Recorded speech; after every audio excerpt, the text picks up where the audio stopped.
Hey, this is Matt once again. Welcome back to another video. This is another paid request, this time from DarkMetalSpider. Thank you so much for that.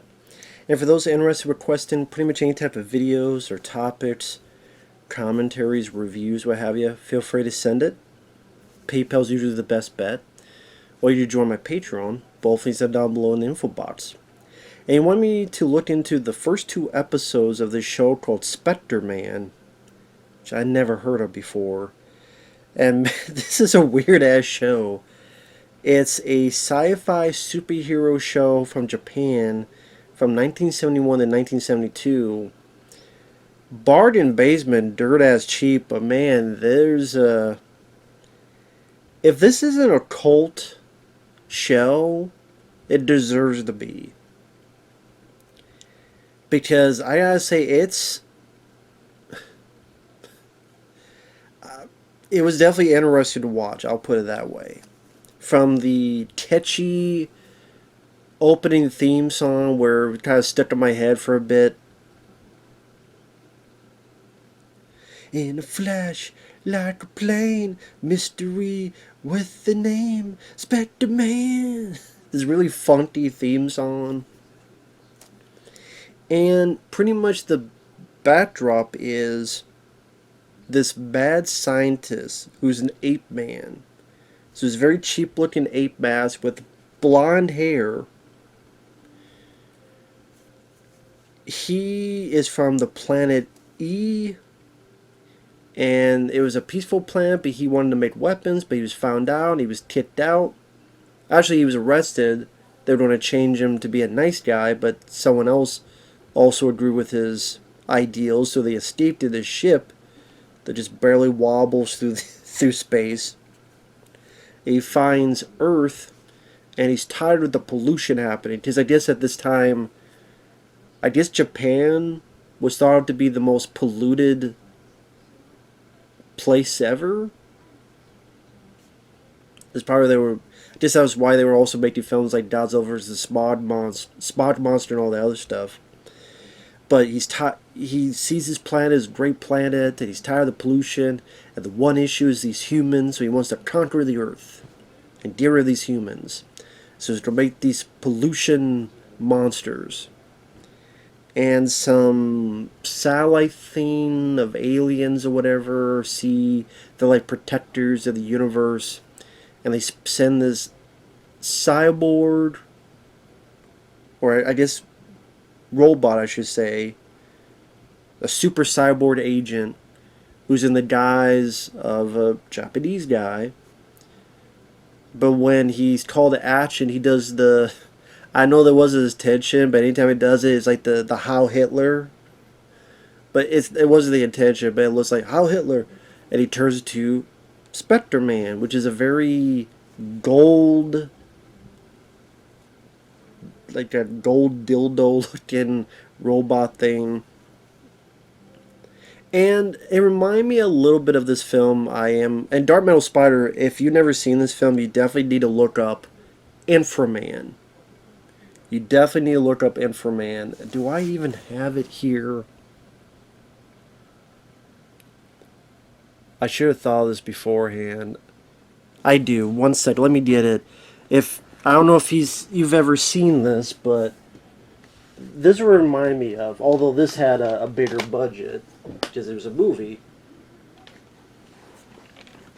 but here we go. Inframan. There's the fish show, but there's also a couple DVDRs in this for like the old VHS version. But yeah, Inframan. This is what it reminded me of. Although I'm a much bigger fan of this. So if you like this show, if you've never seen a DarkMetalSpider, definitely find Inframan to watch. I think you'll get a kick out of it. But that was because this was kind of the China Shaw Brothers version of this kind of stuff. Only, again, it's a TV show. Each episode is like 20-some minutes long. And I guess a lot of these episodes are kind of two-parters. So you have one part, then a cliffhanger, then the next part, episode 2, or the following, another 20-some minutes. It's very cheaply made.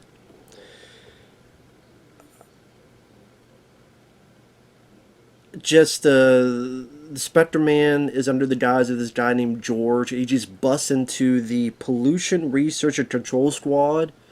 Just, hey, you don't know me, but we need to do this. What? Why? Who are you? No, we need to do this at Fuji.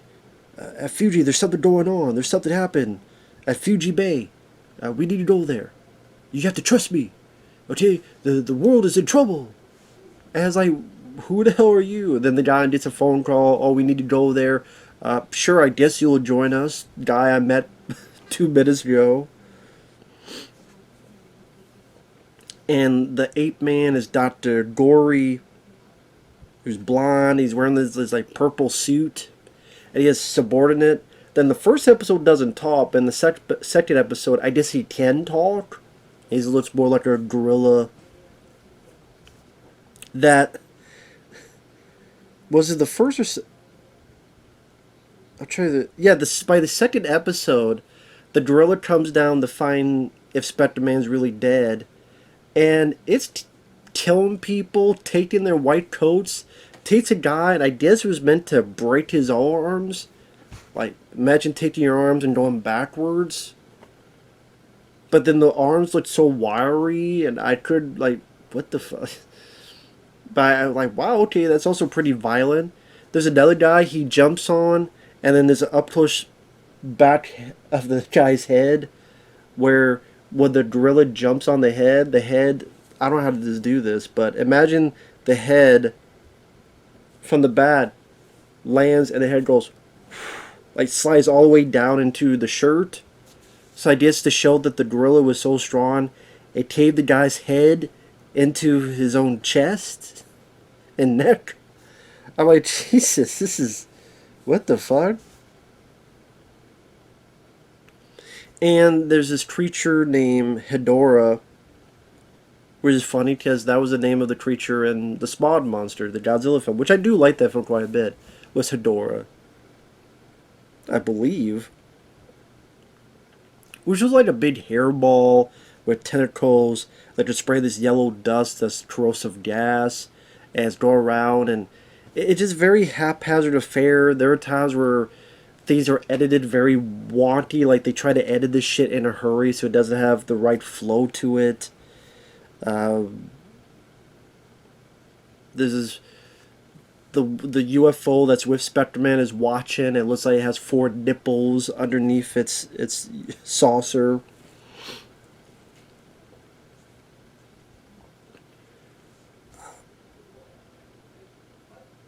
There's a bit where when Spectreman is flying, you can tell it's just like an action figure. They probably put wires on it, and it just goes in the straight line. And when it's fighting Hedorah, it just goes in a circle. And then the other one goes in another circle, so they're both doing this turnstile booty. So like one's just going in a circle like on a turntable, and the other's going in a circle. Like someone just has a line doing this. So like, you know, they're just going around. And it was one of those scenes where the ending of the first episode was confusing because the bad guys shoot their death ray at Spectreman. He's on fire. And it looks like he crashed. And then it looked like the creature all of a sudden had fire on it. I'm like, it wasn't until the next episode where I realized, oh no, Spectreman was on fire and then hit the creature, then it got on fire. But it doesn't really do anything to the creature. It doesn't have any lasers or rays. It's not punching kicked in. Like in this movie, if it grows to big size, they get into a fight, kung fu fight, and hitting. Or it's got these projectiles they'll shoot, or the wrist will shoot out. Which I love that. The fists that literally shoot out.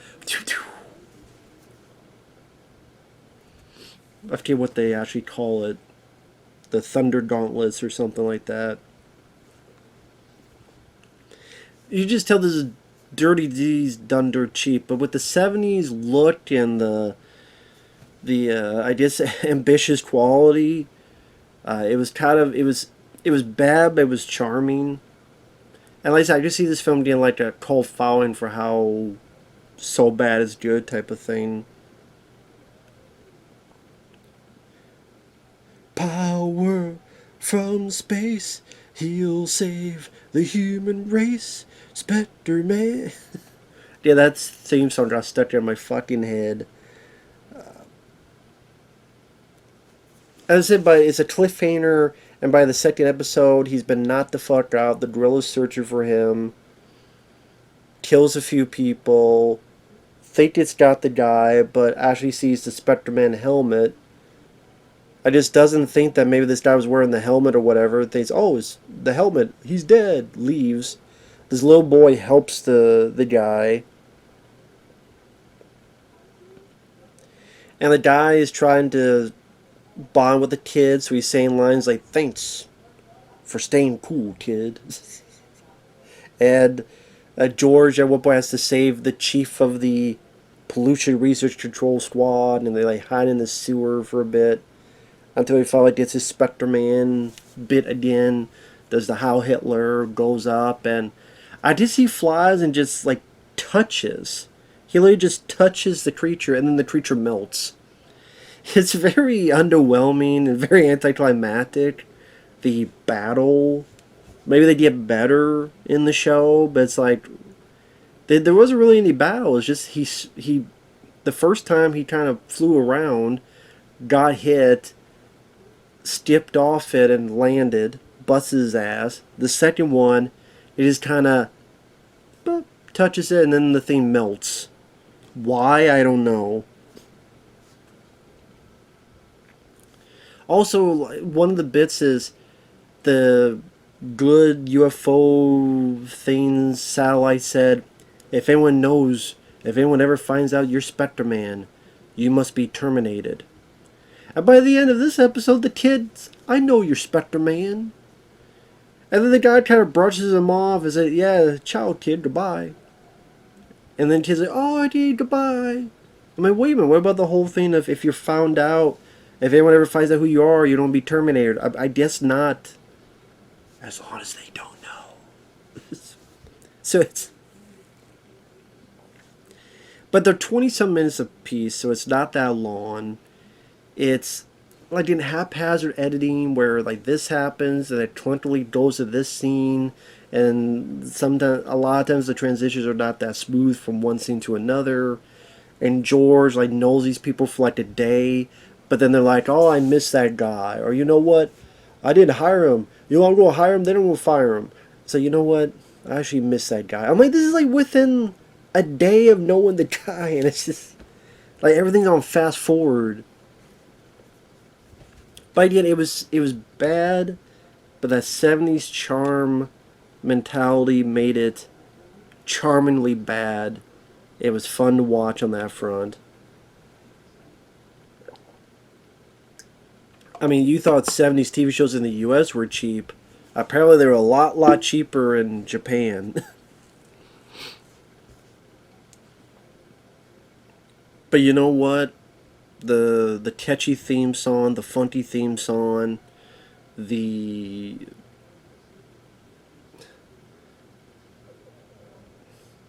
there was a bit of fun to be had in this. I will admit, there was a bit of fun to be had. I did chuckle at it. I watched it. It was on this website, archive.org. They have the entire show, which was 60-some episodes. And it does have an ending. I'll give it that. It's short-lived, but there is an ending. I was just curious to look. Yep, it does have an ending. So I commend for that, because a lot of shows don't even have the decency to give you a fucking ending. This does, so I will give props to that, because, again, not every show does that. I would say if you like Godzilla type of stuff back in the day, if you loved Inframan or this type of stuff, definitely check it out. I think you'll get a kick out of it. Maybe you get a kick out of how charming or how cheap or how everything else is.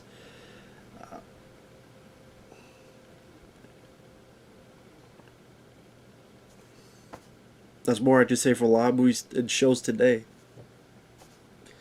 So we'll see you guys later. Bye bye.